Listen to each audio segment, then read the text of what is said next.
બાંગ્લાદેશમાં જ્યાંથી સત્તા પરિવર્તન થયું અને શેખ હસીનાને વડાપ્રધાન પદ પરથી કાઢવામાં આવ્યા અને જેના કારણે હવે ત્યાં ખૂબ ખરાબ હાલત છે, જેના કારણે હવે ત્યાં સૌથી વધારે ખરાબ હાલત હિન્દુઓની છે. હિન્દુઓને ખૂબ જ હેરાન કરવામાં આવી રહ્યા છે.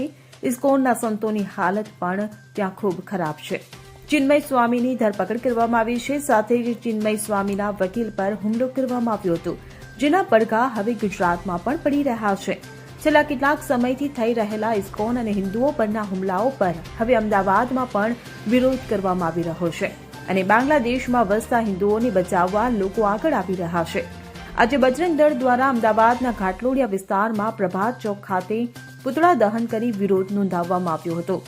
ઉલ્લેખનીય છે કે થોડા દિવસ પહેલા પણ અમદાવાદમાં હિન્દુ સંગઠનો, ધર્મગુરુઓ અને ભાજપ દ્વારા બાંગ્લાદેશમાં હિન્દુઓ પર અત્યાચાર મામલે વિરોધ પ્રદર્શન કરવામાં આવ્યું હતું અને બાંગ્લાદેશમાં હિન્દુઓ પર થતા અત્યાચારને રોકવા અને ચિન્મય સ્વામીને છોડાવવાની સરકાર પાસે માંગ કરવામાં આવી હતી.